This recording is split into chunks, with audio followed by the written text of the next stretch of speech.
delar av haven så är de huvudföda för torsk under torskens första år. Och i Östersjön så är de dominerande djurplanktonen periodvis.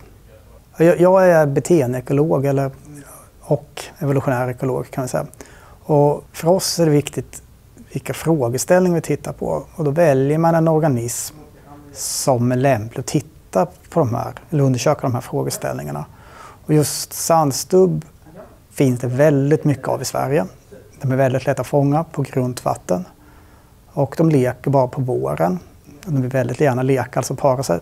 Så då fångar man lätt ganska mycket sandstubb. Man tar in dem i akvarium. Efter bara någon timme bygger de bo. Och har man dit en hona så leker de ganska fort. Det finns inga akvariefiskar i akvarieaffärerna som är så lätta. Så de hör till de lättaste fiskarna att studera på det sättet. Tillsammans med till exempel storspigg som en annan, kanske ännu mer populär fisk att studera. Ja, sandstubben bygger ett bo oftast under ett musselskal och hannen kommer att täcka det med sand så att han viftar upp sand med stjärtfenan så det täcks med sand. Sen är han inne i boet och så försöker han locka till sig en hona med uppvaktning, display kallar vi det för. Och det man sen ser när honan för efter det är att han sitter sen i boöppningen och så gapar han så här och skakar lite. Och det är den positionen han gör det här ljudet. Det vi har gjort då är att vi har satt en hydrofon i ett hål nere i boet så kan spela in hans ljud och låter så här som jag sa. Honan kan då simma in i boet, ibland simmar hon ut igen och nobbar honom. Och det är alltså i det här läget då som om man inte låter så kommer hon inte para sig med honom. Det här boet, det är också en sak vi har sett att det är ju mer mat hannen har fått innan desto mer sand lägger han ovanpå. Och det är ju kul, tycker vi. Däremot har vi inte hittat det här solklara exemplet på att honor väljer att para sig med en hanne med mycket sand ovanpå. Eller om vi säger så här, hon väljer att para sig med en hanne som är mycket sand ovanpå när han själv har byggt boet. Men om jag lägger på sand på boet så blir det ingen skillnad. Det här kan bero på att för då river jag ju en hanne som har byggt jättemycket sand för att jämföra med och sen bygga upp egna. Och det kan ju vara så att honan har andra sätt att se på hannens kvaliteter. Jag kan ju fråga sig varför väljer honan hanne överhuvudtaget? Och här kommer vi in på de här grejerna som vi gjorde att vi tittade på att just det med matning. Det är för att hannen äter en del av sina ägg.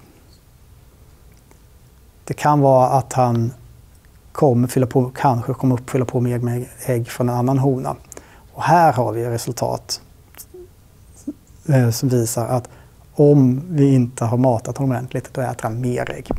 Det här ljudet är faktiskt ungefär samma frekvens som båtar.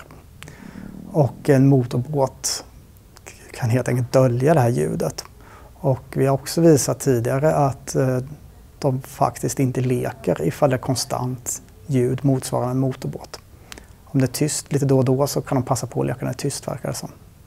Ja, det här är ju grundforskning. Det vill säga vi lär oss mer om inte bara de här fiskarna utan andra fiskar.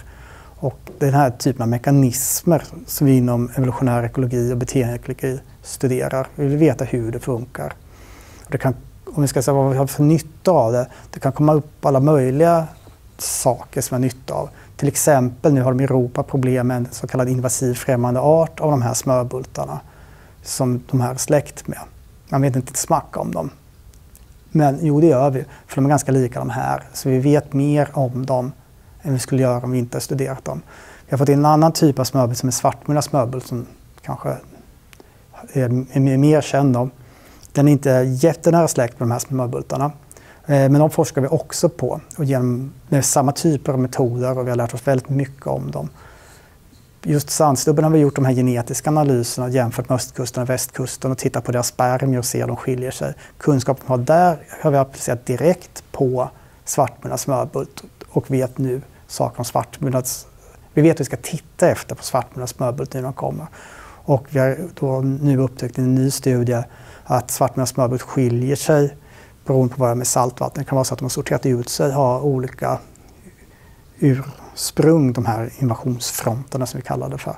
Och det kan till och med vara så att vissa svartmånsbörbultar kan bara inte leka i riktigt saltvatten, men andra kan det, som exempel. Och det är något vi tidigare studerat hos just sandstubb.